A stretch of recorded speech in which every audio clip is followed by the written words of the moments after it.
여러분, 요거는 꼭 들으셔야 됩니다. 오늘 또 예.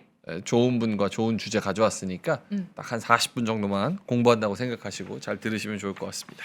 예. 자, 주린이 구조대 2부 포모보다 더 무서운 착각은 무엇일까? 주린이가 관성적으로 생각해서 착각해서 수익을 내지 못하고 오히려 손실이 나는 경우는 무엇인가?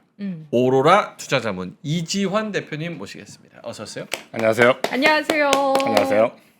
오랜만에 뵙는 것 같아요. 그렇죠. 그렇죠. 오랜만에 뵙는 예. 그래요?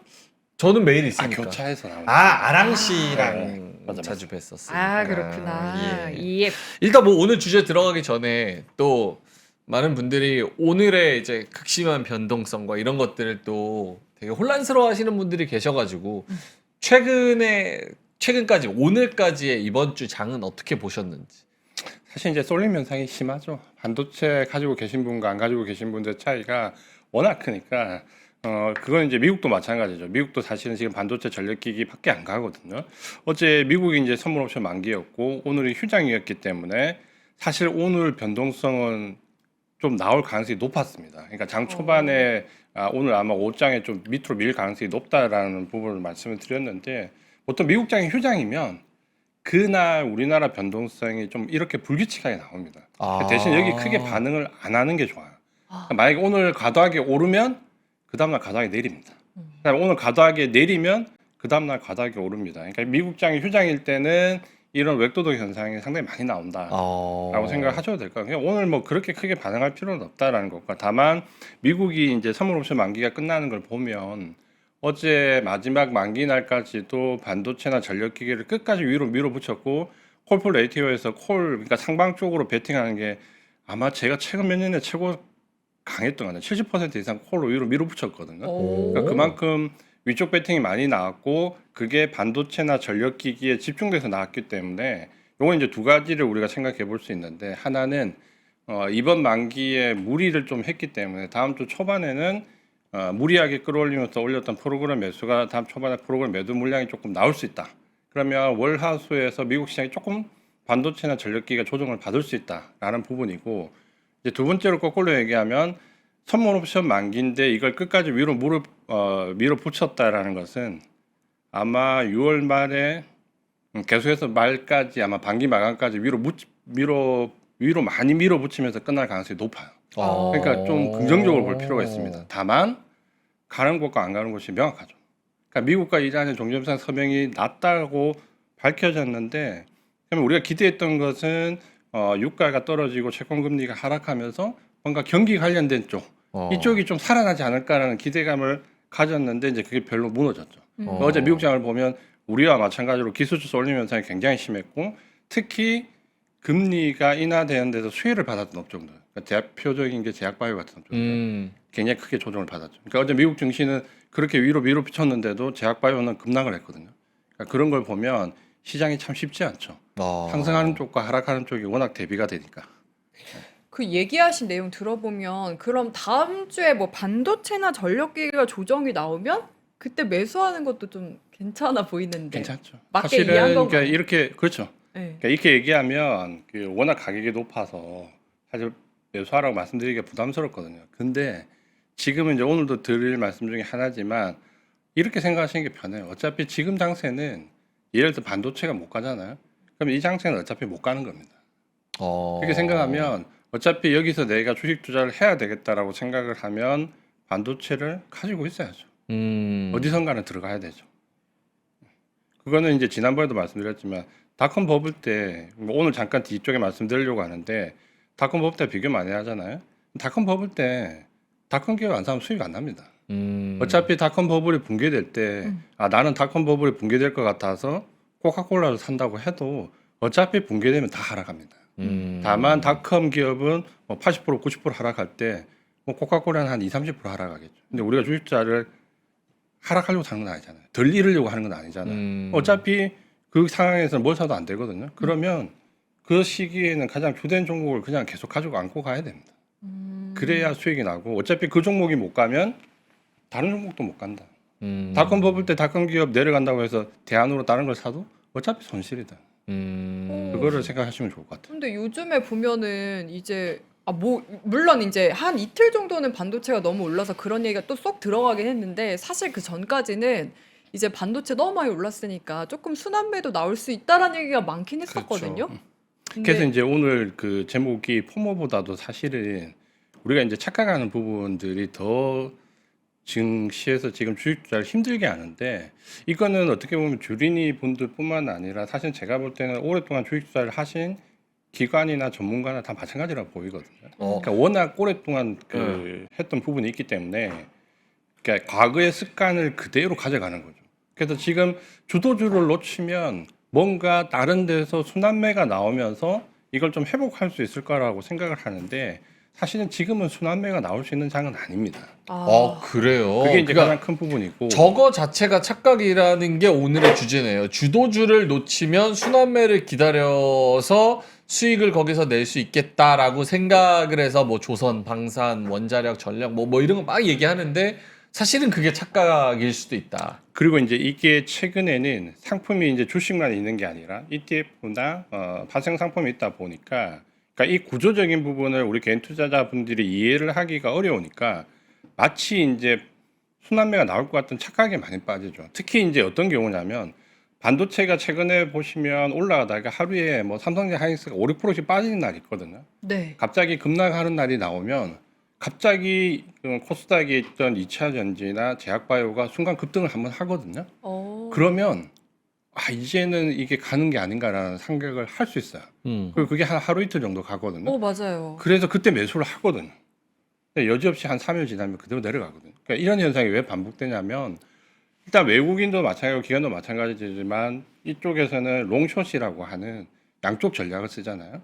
올라가는 쪽과 내려가는 쪽을 같이 베팅을 해요. 근데 그게 이제 시장의 등락에 따라서 뭐 그게 7대 3일 수도 있고 8대 1일 수도 있고 5대 5일 수도 있죠. 근데 지금은 제가 봤을 때 적어도 7대 3에서 8대 2 이상일 건데 그러면 이 롱숏이라는 부분은 삼성전자를 팔면 반대쪽에 있는 공매도한 종목을 환매를 해야 돼요. 그게 이제 롱숏의 청산 전략인데 한쪽만을 정리를 할 수 없거든요. 그러면 삼성전자를 매도하면 쉽게 말씀드리면 코스닥에서 제약바이오나 2차 전지 쪽에 매수가 유입이 돼요. 공매도를 환매하기 위해서. 그러니까 삼성전자 빠질 때 제약바이오나 2차 전지가 일시적으로 올라가는 걸 보고 이게 이제는 갈 수 있다는 착각을 보통 한 이틀 정도 하는 거죠. 근데 삼성전자가 보통 하루 이틀 빠지고 나서 다시 올라가면 여전히 롱숏에 의해서 반대쪽으로 내려가죠. 이게 조금 어려울 수 있는데 결국 이게 역의관계라는 거죠. 역의관계이기 때문에 우리가 이 착각, 그러니까 조정 구간의 쇼커브에서 살짝 오르는 것을 순환매나 혹은 이쪽이 바닥을 잡았다라고 착각을 할 수 있는 거죠.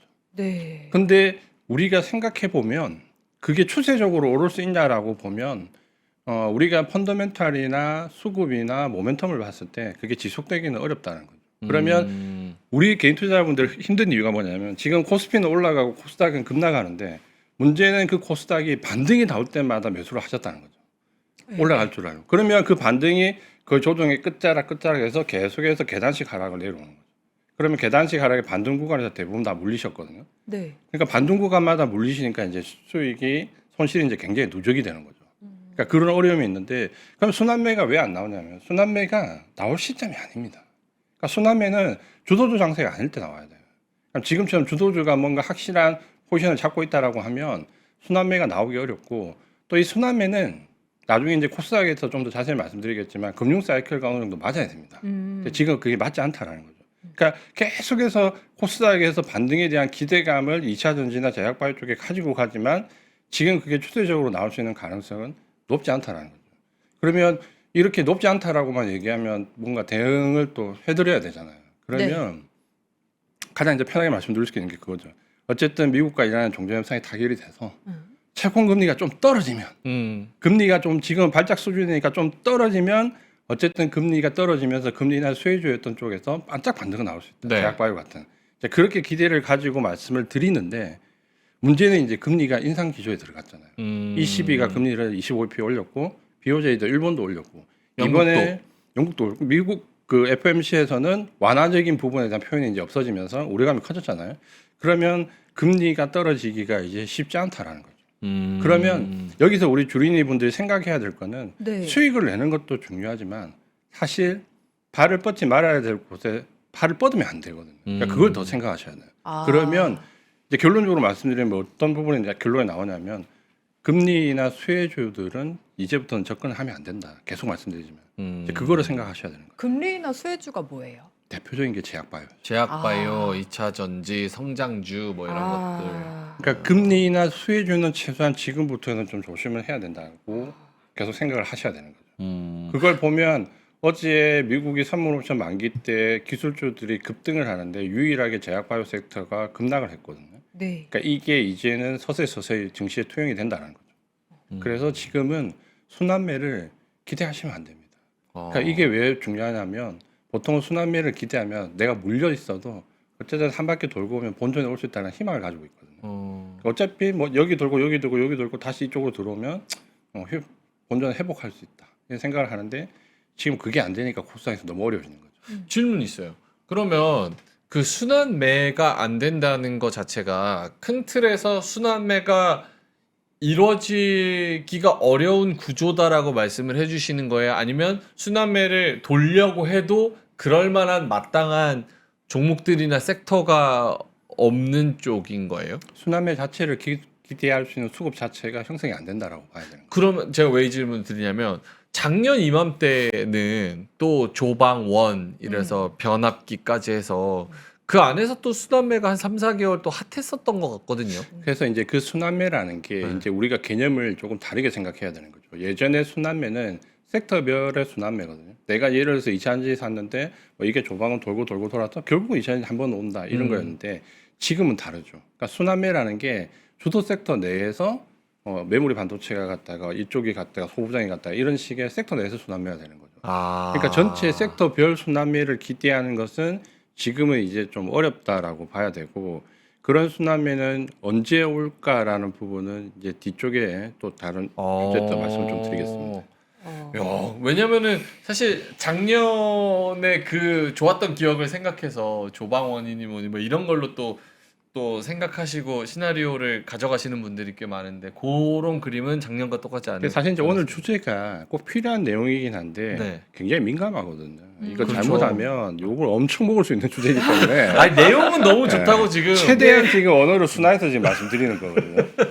이분들은 매운맛 좋아하시는데 약간 불닭 같은 거 좋아하시는데. 사실 이제 한 달, 두 달 전부터 제약바이오 쪽에 손대시면 안 된다는 얘기를 제가 조금씩 드리는데 이만큼 드리면 요거는 이만큼 먹을 수 있기 때문에 또 돌려서 하지만 이제 사실은 이거를 좀 더 주지하셔야지만 왜냐하면 지금은 사실 주식 투자는 제가 볼 때 이 돈을 버는 방법이 좀 덜 잃고 더 많이 벌면 되거든요. 근데 지금은 물론 반도체를 가지고 계신 분들은 수익이 계속해서 늘어나겠지만 그렇지 않은 분들은 덜 잃어야 되는 구간이거든요. 여기서 너무 많이 잃어버리면 본인이 주도하는 장세가 오더라도 사실 계좌가 풀어나지 않거든요.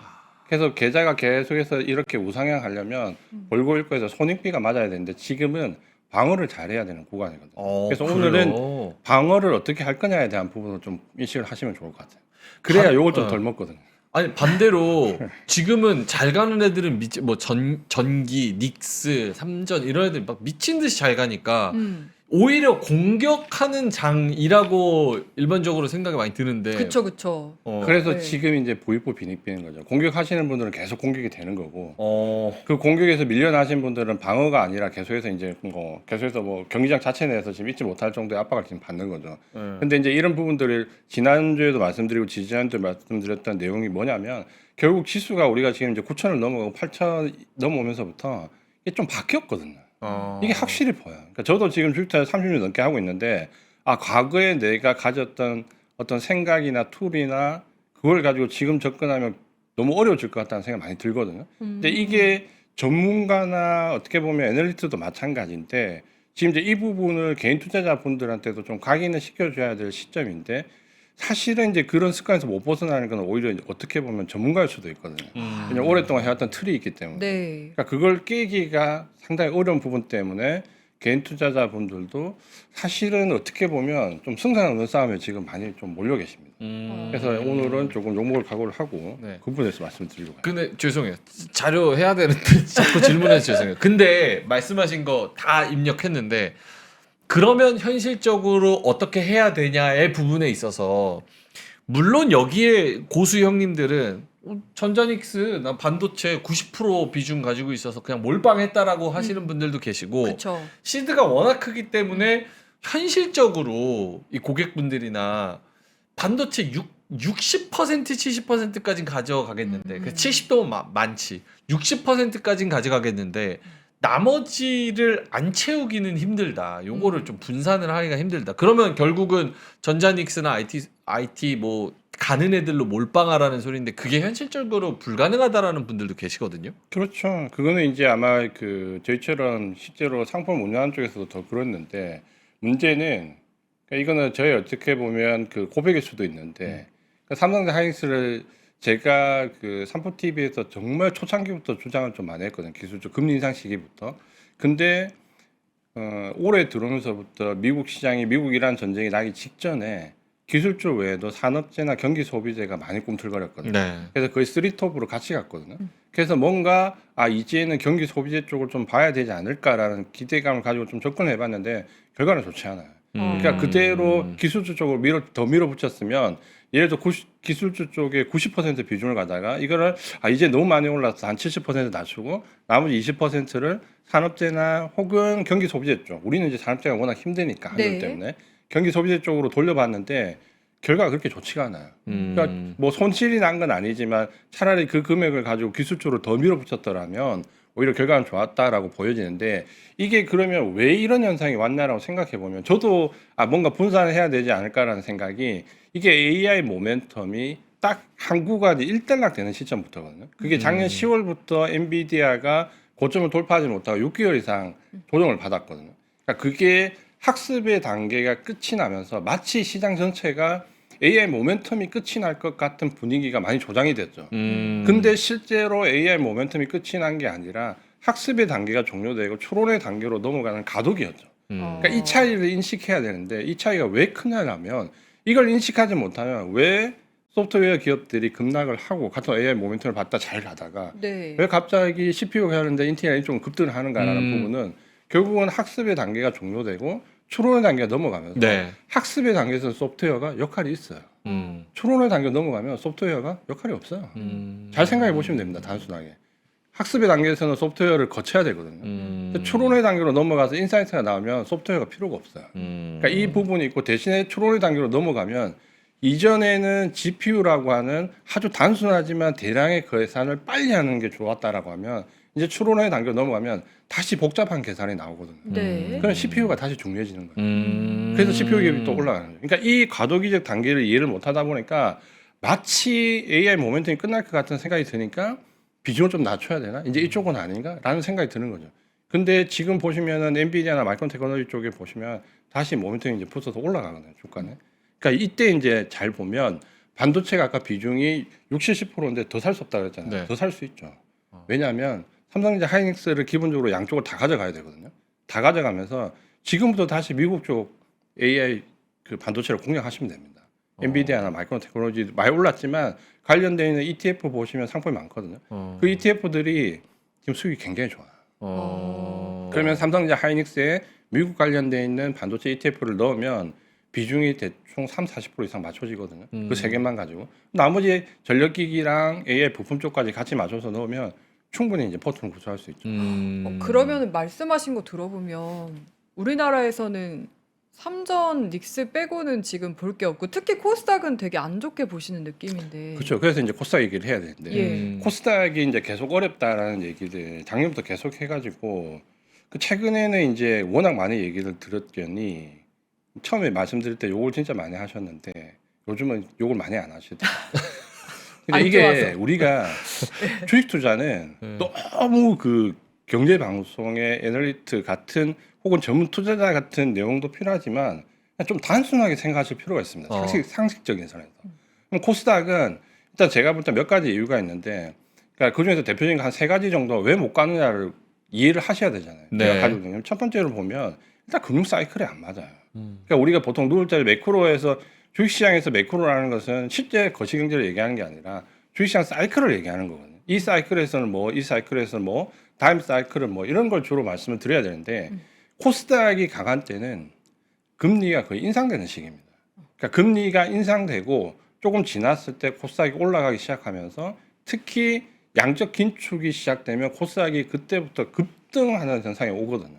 그러면 금리가 인상되고 양적 긴축에 들어간 시기를 우리가 역으로 생각해 보면 경기가 굉장히 좋을 때죠. 그러니까 경기가 좋으니까 이걸 잡으려고 금리도 인상하고 좀 옥죄기도 하고 이것도 안 되면 여기다가 양적 긴축까지 하는 거죠. 근데 그때 코스닥이 대부분 시세가 폭발합니다. 그리고 그때 순환매가 나와요. 그러니까 지금 코스닥이나 순환매를 기다리시는 분들은 사실 금융 사이클가 맞지는 않죠. 지금은 금리 인하가 아직 마무리된 단계가 아니고 미국이 이제 금리 동결 정도의 시기라고 보면 적어도 금리가 인상되고 양적 긴축까지 들어가려고 하면 빨라야 올해 하반기 정도거든요. 연말 정도. 그러니까 아직까지는 금융 사이클상 맞지가 않죠.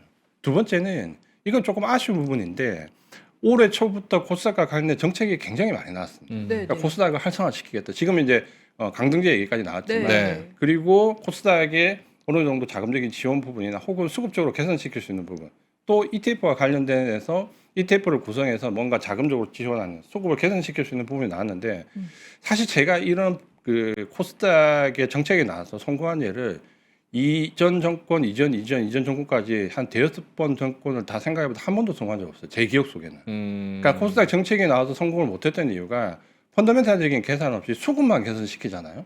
그러면 거의 외국인이나 기관에 물량 맞습니다.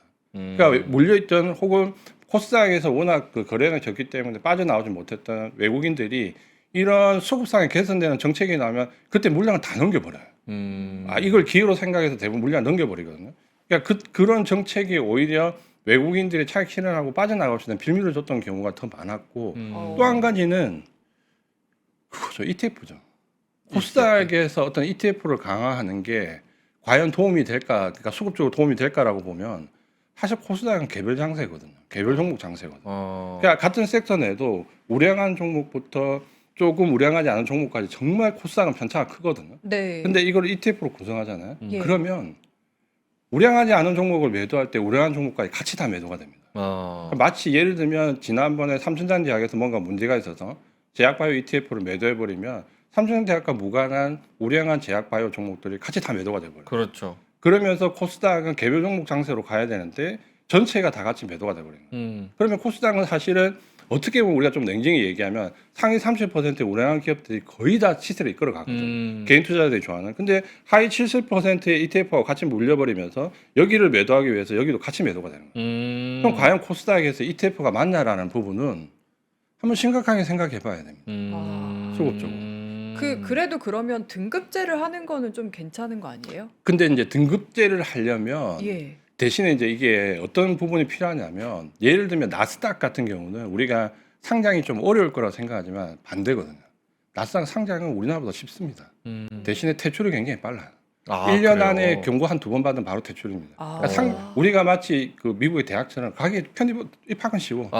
근데 졸업은 어려워. 너무 빡센 똑같거든요. 그 유지하기가. 그러니까 강등제를 하려면 그렇게 돼야 되거든요. 그렇게 해야 될 것 같아요. 그래 퇴출이 빨라야 되거든요. 네. 근데 우리는 그렇진 않잖아요. 우리는 웬만하면 다 시켜주고 퇴출을 웬만하면 안 시키죠. 그러니까 강등제를 하려면 미국처럼 상장에 대한 여유는 좀 더 열어두고 퇴출에 대한 부분은 좀 더 엄격해야 되는 거예요.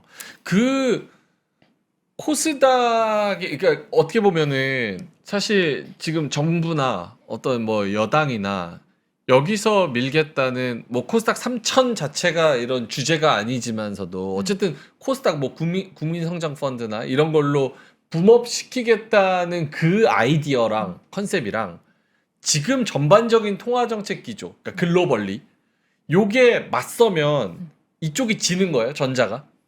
그렇죠. 그래서 그 비슷한 얘기인데 앞서 말씀드린 것처럼 금융 사이클에 지금 맞지 않다 그랬잖아요. 그러니까 금융 사이클에 일단 맞지 않는 데서 일단은 펀더멘탈 상의 개선이 없는 수급으로 밀어넣으면 외국인들 차익률이 쏟아지는 가운데 ETF라는 어떻게 보면 좋을 것 같았지만 사실은 이건 내면적으로 잘 따져보면 오히려 코스닥의 상위 30%를 좀 눌러앉혀버리는 역할. 그러니까 이런 삼박자를 다 보면 사실 코스닥이 지금 올라가지 못한다는 건 있죠. 그리고 마지막에 이제 결정적인 이유가 또 하나 있죠. 네. 뭐냐면 지금 코스피 변동성이 너무 좋아요.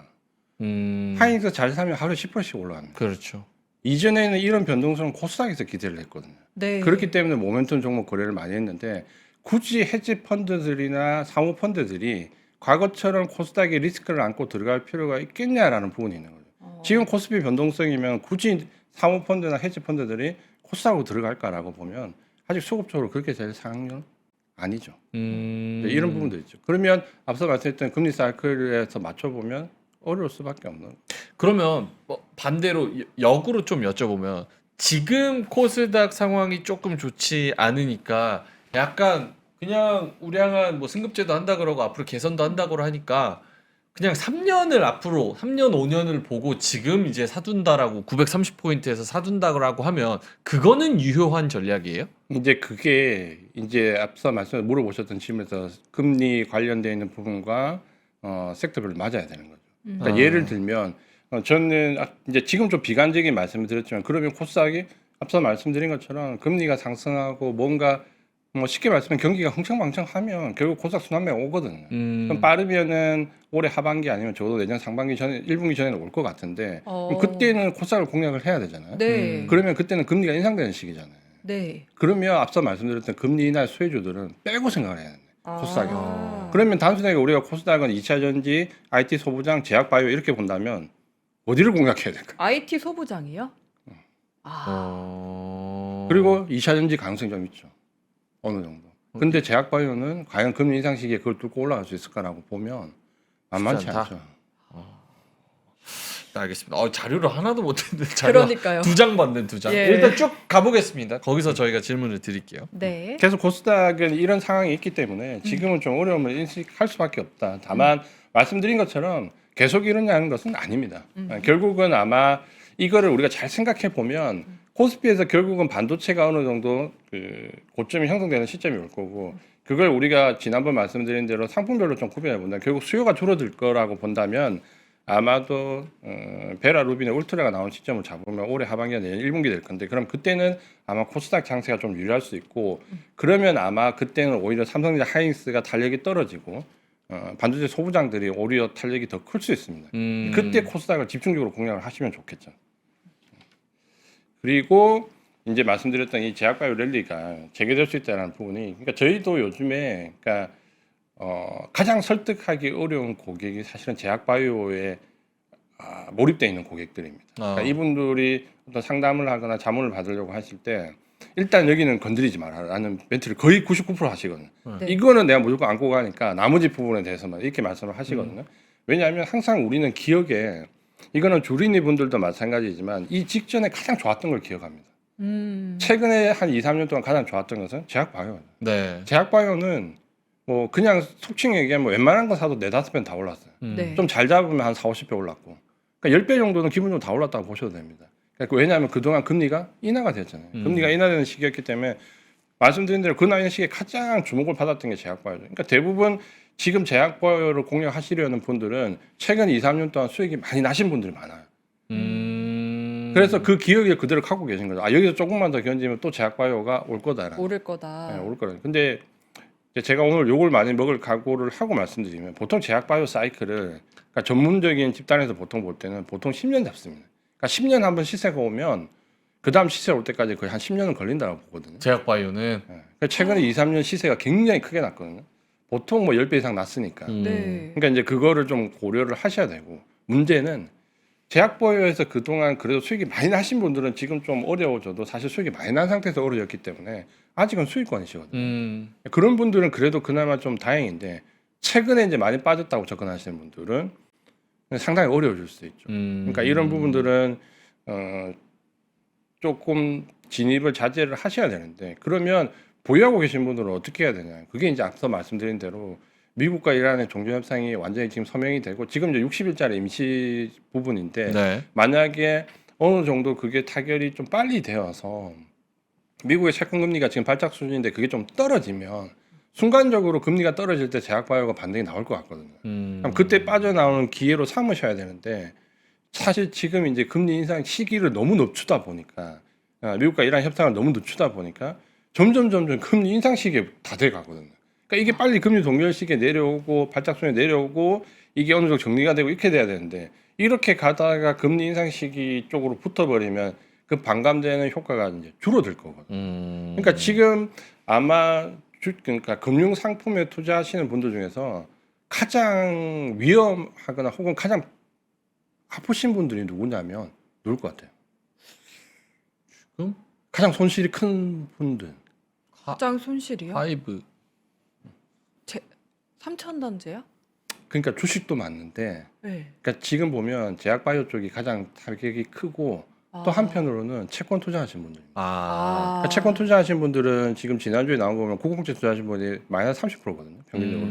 그러니까 본인들은 이 화랑장에서 안전하게 나는 채권으로 가겠다 하신 분들이 지금 마이너스 20% 아니면 30% 정도 되고 네네. 그러니까 그분들이 금리 인하 시기에서 채권 금리가 발작이 나왔다는 거예요. 그래서 제약바이오를 왜 이 얘기와 연관을 짓냐라고 하면 사실 제약바이오 하시는 분들이 나쁜 건 아닙니다. 그러니까 통상적으로 보면 지금까지도 제약바이오는 끌고 올 수 있는 시기거든요.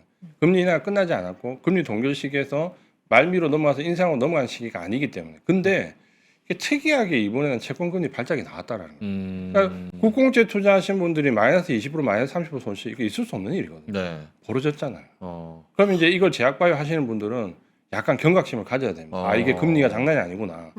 이제 그걸 좀 표본으로 삼으시는 게 좋죠. 질문 있습니다. 근데 사실 말씀하신 거는 다 알겠는데 가지고 계신 분들이 특히 이제 반론을 하실 분들은 어차피 제약바이오, ABL이나 리가캠이나 알테나 어차피 다 개인 능력으로 돌파하는 거다. 지금 말씀하시는 거는 큰 흐름이기는 하지만 연어가 강을 거꾸로 올라서 알까지 낳듯이 그 안에서 기술과 개별 호재로. 고유의 노하우와 예. LO부터 시작해서 여러 가지 마일스톤 호재가 터지면 어차피 몇 프로 날아가는 거 몇 배 가는 거 기본이기 때문에 맞는 말씀이지만 나는 개별주의 호재로 보고 여기에 묻는 거다라고 하시는 분들은요? 그게 이제 함정이죠. 어렵죠.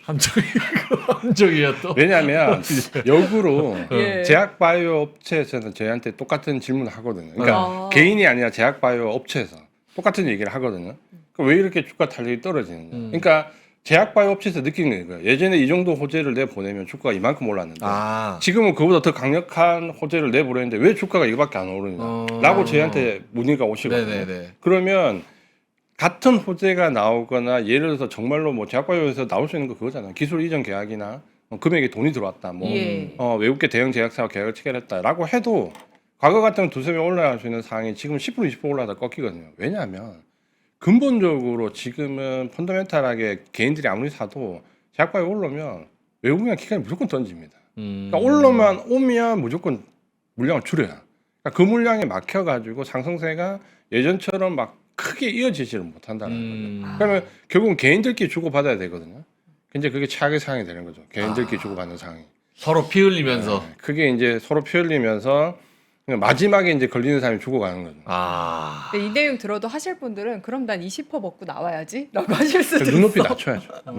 근데 이런 말씀을 해주시는 분들이 꼭 계셔야 됩니다. 그럼요, 네. 그럼요. 예. 알겠습니다. 제약바이오 얘기. 그래서 오늘은 댓글을 안 보려고요. 아니요. 근데 지금 좋은 분위기는 엄청 좋아요. 맞아요. 근데 이제 화나신 분들은 채팅을 안 치고 계신 거죠. 예. 반응은 다 너무 좋습니다. 네, 반응은 너무 좋고. 예. 알겠습니다. 다음 페이지는요? 저희가 네. 네, 말씀해 주세요. 아니요. 괜찮아요.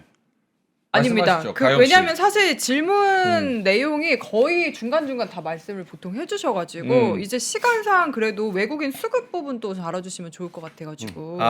예. 그러면 대표님 광고를 짧게 하나만 하고 전 이거 궁금하거든요. 외국인 수급 MSCI 리밸런싱이 주가에 어떻게 영향을 끼치는가? 예. 요것도 많이들 궁금하실 거예요. 요거 궁금해. 오케이. 진짜 광고 짧게만 할게요. 짧게 나가지 마세요. 할게요. 진짜 짧게 할게요. 예. 빌리버스 남자 버스턴 백. 요거는 가영 씨가 멘트 해주세요. 제가 한번. 네, 여행들 이제 많이 가실 겁니다. 여름 휴가가 다가오고 있는데요, 여러분. 빌리버스 제품 항상 가성비 좋게 가져오는 거 알고 계시죠? 보스턴백 여행용 가방입니다. 일단 가격이 59,800원. 고급진 느낌에 비해서 너무나 착한 가격 확인해 보시길 바라겠고요. 1박 2일 여행 갈 때 좀 딱인 느낌이 있고요. 그냥 뭐 여행 안 가더라도 운동 같은 거 갈 때도 이렇게 딱 뭐 이제 내 운동 용품이라든지 막 운동복 같은 거 이렇게 딱 넣어놓고 들고 다니기에 너무나 좋은 구성이라고 보시면 되겠습니다. 그래서 캐리어는 좀 너무 오버스럽다. 1박 2일 여행 가는데 굳이 캐리어까지 할 때 딱 보스턴백으로 너무 좋을 것 같습니다. 그리고 제가 지금 보니까 골프 치러 가시는 분들도 괜찮지 않을까. 맞아요. 보스턴백 같이 들고 가시니까요. 그리고 이제 크기도 그렇게 크지 않은데 굉장히 넉넉한 수납력을 자랑하고 있다고 합니다. 지금 민준 씨가 계속 보여주고 있죠? 예, 주머니가 좀 다양하게 있어서 여기저기 뭔가 수납용품 챙기기에도 아주 좋다. 아, 그리고 채팅창에서도 지금 예쁘다라는 반응들 나오고 있네요. 그냥 검은색이라서 되게 무난하고 그냥 고급진 느낌? 뭔가 나 좀 멋있는 것 같아. 좋네. 예, 이렇게. 뭔가 멋있어. 예. 그러니까 어디를 가든 약간 짐이 좀 많다 싶을 때 뭔가 나의 스타일을 망치지 않으면서 들고 다닐 수 있는 가방이라고 보시면 되겠습니다. 빨리 들어와요 이제. 얼마야? 대표님 얘기 들어야 되니까. 59,800원. 59,800원 진짜 예, 싸다. 59,800원. 나 좀 멋있지 않아요? 저거 하니까. 예, 멋있다, 멋있어. 그래. 멋있잖아. 그러니까 가방 자체 무게요? 무겁지 않아요. 예, 무겁지 않고 일반 가방보다는 조금 가벼운 느낌? 적당한? 가죽인데도. 예, 가벼워요. 예, 네. 그래서 좋습니다. 예, 빌리버스 보스턴백 여행용 음. 가방이었습니다. 링크 들어가서 저 자세한 내용 확인해 보시면 좋을 것 같습니다. 네. 자, 그러면은 대표님한테 다시 가서 외국인 수급 관련된 우리의 착각 또 있나요? 그렇죠. 근데 사실은 이제 이 부분은 그러니까 저희 같은 사람들이 좀 반성해야 될 부분이 있죠. 그러니까 우리가 삼성전자 하이닉스를 보유해야 된다라고 지금 와서 이제 얘기를 많이 하지만 사실은 이 얘기를 하이닉스가 예를 들어서 20만 원, 30만 원대일 때 좀 더 강력하게 했었으면 개인분들이 팔지 않고 가져왔을 건데 그러니까 특히 이 부분이 민감했던 시기가 하이닉스가 30만 원대였을 겁니다. 그러니까 네. 하이닉스가 한 번도 보지 못했던 10만 원대를 넘어서 20만 원, 30만 원대 왔을 때 30만 원대에서부터 한 달 반 정도 되는 기간 동안 외국인들이 거의 1,000만 주 이상 하이닉스를 매도했거든요. 그래서 그때 이제 그 정도 매도 물량을 사실 본 적이 없죠. 본 적이 없었기 때문에 대부분의 이제 전문가분들도 아 이거는 진짜 뭔가 이상하다. 그러니까 수급적으로 좀 큰일 났다라는 반응을 많이 보였죠. 그래서 30만 원대에서 주저주저 왔다 갔다 할 때 35만 원 정도 왔다 갔다 할 때 아 지금은 반도체를 이제 더 이상 보유하면 안 된다는 얘기를 사실은 많이 했습니다. 방송에서. 아, 많이 했는데 그 1,000만 주 이상 1,400만 주 되는 매도 물량을 뚫고 하이닉스가 30만 원대에서 50만 원대로 올라왔거든요. 네. 그러니까 여기서 이제 눈치 좀 빠르신 분들은 아 이게 뭔가 과거와는 다르구나를 느꼈어야 돼요. 그러니까 30만 원대 매도했다라고 하더라도 50만 원대에 그 물량을 이겨내고 올라갈 때 다시 매수를 했었어야 되거든요. 근데 대부분 전문가들도 주저주저했죠. 왜냐하면 우리가 보지 못한 물량의 1,400만 주 이상의 외국인도 매도 물량이 나왔기 때문에 굉장히 두려움을 느꼈던 거죠. 근데 지금도 마찬가지입니다. 올 한 해 외국인들이 지금 1월부터 해서 상반기에 100조 넘는 매도했거든요. 네. 어마어마하죠. 그러니까 100조는 사실 과거에는 나올 수 없는 숫자입니다. 그러니까 매도에 나올 수 없는 숫자. 보통 우리가 통상적으로 삼성전자가 고점을 형성하고 물량을 찍어 누를 때 보통 7, 8조 원이거든요. 그러니까 들어올릴 때도 외국인들이 7, 8조 원 정도, 한 두 달 상간에 7, 8조 원 정도. 고점을 만들어서 내려칠 때도 한 7, 8조 원 정도 내려쳤거든요. 근데 100조를 지금 상반기에 매도를 했다는 것은 있을 수가 없죠. 근데 이걸 MSCI 전체 개도국에서 보면 아직도 한국이 이만큼 외국인이 100조 원을 매도했는데도 워낙 지수가 지금 9,000선까지 올랐기 때문에 아직도 2.5% 오버예요. 그러니까 이 정도 매도했는데도 외국인들 그 MSCI 내에서 한국인 비중이 아직도 오버돼 있어요. 그럼 이게 어느 정도 나와야 되냐라고 보면 거의 한 250조 정도 나와야 됩니다. 원래는 원래 한국인 포지션으로 한국 포지션으로 돌아가려고 하면 한 250점 매도가 나와야 되거든요. 그러면 지금 100조 원 정도 나왔으니까 추가적으로 140조 정도 더 나올 수 있다라는 공포심이 생기거든요. 근데 이걸 잘 생각해 보셔야 됩니다.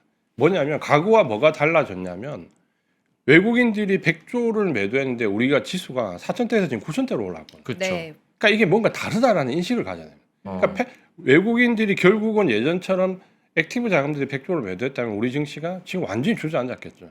근데 지금 그걸 보면 결국 하이닉스에서 매도했던 삼성전자에서 매도했던 외국인들은 거의 패시브 물량이라고 합니다. 그러니까 패시브 물량이라는 것은 우리가 흔히 얘기하는 인덱스 펀드들, 지수 추정용으로 맞추는 물량들이거든요. 그럼 이 물량들은 그냥 기계적으로 비중이 늘어나면 그냥 줄이는 겁니다. 인덱스 펀드만큼, 지수만큼. 그러니까 그 물량들은 시세에 영향을 그렇게 많이 주지 않아요. 그러면 지금 말씀하신 거를 정리하면 MSCI 한국 비중이 초과돼서 지금 100조를 팔아도 지금 오바가 현저히 돼 있는 상태여서 더 물량이 나와야 되는 건데 그거를 비중을 줄여서 맞춰서 앞으로 150조나 200조나 더 팔더라도 지수에는 그렇게 크게 영향은 없다? 그 부분이고, 그러니까 그 부분이 하나의 첫 번째고, 네. 두 번째는 외국인들이 그러니까 지금 어떻게 보면 이제 제가 좀 욕을 먹을 수 있겠지만 이 정도 매도만 했다지만 제가 생각한 것보다는 매도 물량이 많지 않았거든요. 그러니까 저는 한 6월 이전에 200조 가까이 나오지 않을까라는 생각도 했는데 오. 그 정도 나오지 않았다라는 것은 패시브 자금이 때문에 지수에 영향을 많이 안 줬다는 것과 또 하나는 실제로 그 정도 매도는 안 나올 것 같다는 거예요. 그러니까 이 외국인들도 워낙 반도체가 좋다는 걸 알기 때문에 패시브 물량만큼 줄이긴 줄이는데 이게 유입되는 액티브 물량과 또 교체가 되면서 외국인 매도 물량이 실제로 그 정도 나오지는 않았다라고 생각해 볼 수 있는 것과 아니면 패시브 물량은 정상적으로 나왔는데 액티브 물량이 그만큼 유입됐다라고 볼 수 있습니다. 그러니까 이게 이제 큰 차이가 되는 거죠. 그래서 이 부분에 대한 부분이 외국인들이 단순하게 예전처럼 매도했다고 해서 우리나라 증시가 하락으로 가고 매수했다 해서 그 대상승으로 가는 그런 시기는 아니다라는 거죠. 그럼 우리가 좀 민감하게 받아들여야 될 부분은 이런 패시브 자금의 이동보다는 액티브 자금의 이동을 좀 봐야 됩니다. 그러니까 액티브 자금이 어떤 부분이냐면 삼성전자 하이닉스를 지금 최근에 매도를 이렇게 많이 하잖아요. 네. 근데 최근에 보면 ETF는 매수거든요. 그러니까 이 부분이 있고 삼성전자 하이닉스가 매도를 많이 했는데 이번에 우리가 레버리지 ETF 나오기 전에 홍콩이나 그 싱가포르 쪽에 나와 있는 레버리지 상품은 거의 외국인들이 매수했거든요. 그러니까 한쪽에서 매도하는 쪽은 우리는 HDS 보이지만 보이지 않는 액티브 쪽 자금 쪽에서의 매수 물량들이 상당히 있다라는 걸 생각해 볼 수 있는 거죠. 질문 있어요. 그러면 지금 패시브는 덩어리로 담기 때문에 기계적으로 얘네가 떡상에서 비중이 늘어나면 덜어내야 되는 거지만 사람이 직접적으로 생각하고 고민하고 비중을 조절할 수 있는 액티브에서는 또 이거를 유연하게 조금 더 많이 담고 이쪽에서 자른 거를 이쪽에서 더 많이 담고 이럴 수가 있다. 그렇죠. 그리고 한 가지 우리나라에서 액티브 그 외국인 액티브 자금들이 좀 얄미운 부분은 네. 실제로 많이 사진 않지만 종료 고비에서 레벨업을 시켜야 되는 구간에서 얘들이 매수가 탁탁 들어오거든요. 그러니까 이전에도 삼성전자에서 보면 6만 원대를 못 넘어갈 때 6만 원에서 9만 원 끌어올릴 때 한 달 정도 상간에 7, 8조 원 정도 매수를 해주면서 이걸 끌어올려 주거든요. 그러니까 어떻게 보면 외국인들 액티브 자금은 전체 자금을 끌어올린다기보다는 끌어올려야 될 구간에서 레벨업을 하기 위한 것에서 불쏘시개 역할을 하거든요. 근데 그게 지금 좀 보여요. 삼성전자 하이닉스의 최근에. 그래서 최근에 보면 HTS에서 보시면 외국인들이 몇 조 원씩 지금 최근에 한 3, 4일 매수를 했잖아요. 그러니까 그게 불쏘시개 역할을 할 수 있는 액티브 자금들이거든요. 그러니까 이걸 보면 지금 삼성전자 하이닉스 고점을 논하기보다는 아직까지는 그래도 공략할 수 있을 때 시세를 좀 더 많이 확보하는 게 좋다라는 게 좀 느껴지죠. 그걸 보면. 월요일에라도 들어가야 되겠네요. 엊그제 팔았거든요. 제가 엊그제 팔았거든요. 하이닉스. 예. 안 말하네. 반응 안 해주신다. 끄덕. 예. 아이고야. 근데 우리는 그 삼성전자 하이닉스 파신 분하고 얘기 안 합니다. 눈도 안 마주치셔. 바이오 산 사람이랑 바이오 끝까지 가져가겠다고 하는 사람이랑 전자닉스 중간에 하차한 사람이랑 제가 말하는데. 왜냐면 이전에 그 삼포TV 그 아침에 매크로 방송을 오랫동안 몇 년 동안 했는데 네. 그때 AI라는 개념이 나오기 전에 제가 너무 기술적으로 강하게 얘기를 해서 약간 우려스러운 반응이 많았었거든요. 너무 그렇게 기술적으로 몰다가 진짜 어떻게 하실 거냐라는 반응이 그때 엄청 많았는데 이제 그거를 이제 어떤 면에서는 결자해야죠. 결국은 이제 어느 정도 매도 시점이 왔을 때 얘기를 또 해드리려고 하는데 지금은 매도하고 싶지는 않습니다. 물론 이제 부분적인 네. 롤링은 하겠지만. 근데 액티브 펀드는 걔네는 그 비중 제한 같은 게 없어요? 아니면 조금 더 유동적이어 가지고 그 룸이 좀 많은 거예요? 액티브 자금들은 어쨌든 우리가 흔히 얘기하는 지수를 그 종목을 끌어올릴 수 있는 자금들이잖아요. 사실 개인들이 기다리는 외국인 자금은 그거거든요. 내 종목 외국인이 사도 확 끌어올려 주는 길 바라는. 그러니까 그게 액티브 자금인데 최근에 보면 삼성전자 하이닉스 주가 흐름이 좀 다른 것도 그 영향이 있는 것 같고 또 그러니까 일례를 보면 이번 주 그 초반에 시작할 때 마이크론 테크놀로지가 5% 이상 급락하면서 우리나라 반도체 이거 같이 이제 급락하는 거 아니냐 지난주 월요일인가 그때 느꼈잖아요. 그래서 반도체 이제 다 오지 않았냐라는 의견이 굉장히 많았는데 그때 보면 이제 이런 거죠. 그러니까 왜 그런 마이크론 테크놀로지가 하루에 잘 가다가 갑자기 하루에 5% 이상 급락을 했냐라고 보면 그때 이제 스페이스X가 상장이 됐거든요. 네네. 스페이스X가 상장되면서 나스닥 100에 편입이 됐습니다. 그러니까 나스닥 100에 편입이 되면 앞서 말씀드렸던 패시브 인덱스 펀드들이 그걸 무조건 의무적으로 편입을 해야 돼요. 나사배. 그러면 그걸 편입을 하려면 지금 오버되어 있는 비중의 종목을 팔아서 이걸 매수를 합니다. 네. 어디가 오버됐을까요? 당연히 마이크론 테크놀로지가 오버됐겠죠. 그럼 이걸 팔아서 마이크론 테크놀로지를 팔아서 스페이스X를 편입을 하거든요. 그러면 패시브 자금들은 그게 선택권이 없어요. 그렇게 해야 돼요. 그러면 액티브 자금들이 어떻게 할까요? 가만히 기다리고 있다가 마이크론 테크놀로지 팔 때를 기다리고 있는 거죠. 네. 5% 떨어졌잖아요. 거기서 액티브 자금들이 딱 받아가지고 콜포레이트 이번 선물수 만기에서 끝까지 밀어붙이잖아요. 그러면 액티브 자금들은 패시브 자금을 활용해서 아주 재밌게 한탕을 할 수 있는 거죠. 알겠습니다. 알겠습니다. 예. 오늘 이 이지환 대표님 말씀 너무 좋다. 이해가 쏙쏙 잘 된다. 이런 분들이 많으신데 대표님이 다음 주 6월 25일은 목요일에 또 주린이 구조대 나온다고 하시고요. 그리고 7월부터는 이제 매주 화요일에 고정으로 나오신다고 하니까 오늘 좋으셨던 분들 체크해서 들으시면 좋겠습니다. 네. 마지막으로 한 질문만 짧게만 여쭤봐도 되나요? 자료 다 하신 건가 아니면? 자료는 마지막 다 요거 하신 것 한번 같긴 시간이 얼마나 남았어요? 뭐 시간은 충분히 있어요. 예. 네. 그러면 요거 마지막 하나만 딱 말씀드릴게요. 좋습니다. 지금 AI 랠리랑 닷컴 버블 너무 많이 비교하시거든요. 이 지금이 닷컴 버블과 너무 비슷하다는 얘기를 많이 하시는데 물론 이걸 갖다 붙이면 비슷한 부분 찾을 수 있어요. 근데 조금 상황은 다르다는 걸 좀 저는 오히려 역으로 말씀드리고 싶고, 그러니까 뭐 누구나 얘기하지만 시적 베이스이냐 아니냐에서 보면 지금 시적 베이스가 있잖아요. 그리고 또 한 가지는 두 번째 나온 자금 조달 방식입니다. 그러니까 닷컴 버블 때는 정상적인 채권 발행이 아니라 정말 우리가 흔히 얘기하는 사채를 끌어왔어요. 기업들이 더 이상 투자할 돈이 없어서 사채를 끌어왔고, 지금은 뭐 100년 채권이 나오더라도 채권에 의한 정상적인 조달 방법이거든요. 그러니까 이걸 단순하게 영업이익과 캐펙스를 비교해가지고 마이너스가 됐다고 해서 큰일 났다 이렇게 판단하는 것은 조금 어렵고, 오히려 지금은 닷컴 버블과 비교하기보다는 PC가 나왔을 때나 인터넷이 나왔을 때처럼 세상을 뭔가 바꾸는 뭔가 IT의 변혁이 왔을 때 시점과 비교하는 게 저는 좀 더 맞지 않을까. 그 부분을 좀 말씀을 드리고 싶었습니다. 알겠습니다. 그러면 요거 정말 짧게만, 대표님이 현재 보시는 지금 드러난 것들 중에서 보시는 가장 큰 리스크는 뭐예요? 일단 단기적으로는 이번에 미국과 이란이 체결한 MOU고요. 또 하나는 케빈 호시가, 새로운 연준장 케빈 호시가 과연 어떤 금리 정책을 취할까. 사실은 저는 이 두 가지가 관심입니다. 하나는 오늘 이제 MOU가 체결돼서 이게 며칠 동안 증시 상승을 이끄는 발판이 되었는데, 그 세부 내용을 하나하나 뜯어보면 이걸 과연 미국이 받아들이고 계속할 수 있을까라는 부분에서는 상당히 회의감이 좀 있기 때문에 이게 중간에 60일 정도 사이에서 과연 해결이 될 수 있을까라는 부분이고, 이게 단기적으로 있을 거고, 또 하나는 케빈 호시입니다. 그러니까 연준 의장이 이번에 첫 바뀌었고 데뷔를 했고, 그러니까 이전에 파월 의장과는 너무나 다른 스타일이고, 이제 똑같이 트럼프가 왜 임명했냐를 이번 연설을 보면 알 수 있죠. 그러니까 내용은 뭐 완화 기조가 없어졌고 점도표 얘기를 했는데 일단은 중립적인 스탠스를 취했습니다. 그러니까 점도표 관련돼서 인상될 수 있다는 부분은 점도표 뭐 그렇게 중요하지 않아요. 오히려 여기에 너무 얽매이는 것 같다라는 부정적인 얘기를 했잖아요. 근데 케빈 호시 딱 보면 전체적인 연설 딱 시간이 파월의 반도 안 돼요. 연설문도 반도 안 돼요. 그러니까 트럼프 대통령이 요구했던 케빈 호시의 연준의 그림자론, 연준은 앞에 나서서 정책을 결정하는 게 아니라 뒤에서 조율해야 된다. 사람들 앞에 나서지 말아야 된다. 조용히 있어야 된다라는 걸 보여줬는데, 그래서 이제 더 무서운 게 파월처럼 정책이 드러나지 않는 거죠. 그러니까 파월은 사실 어떻게 보면 너무나 감정적이기 때문에 이분 한번 연설하면 정책이 어떻게 될지 너무 쉽게 예측할 수 있었거든요. 네. 케빈 호시는 드러나지 않는다. 과연 이분이 금리 정책에 대해서 완화적인 기조를 가질까? 아니면 정말로 이분은 사실 금리 정책에 좀 강경파였거든요. 그러니까 트럼프와 적을 지고 강경파로 갈까라는 부분에서 저는 가장 큰 변수가 있다고 보여집니다. 약간 불확실성이 커졌다라는 측면. 그리고 이분이 절대 금리 정책에 있어서 완화적으로 갈 분은 아니거든요. 그래요. 그래서 그게 가장 큰 염려가 되고 있죠.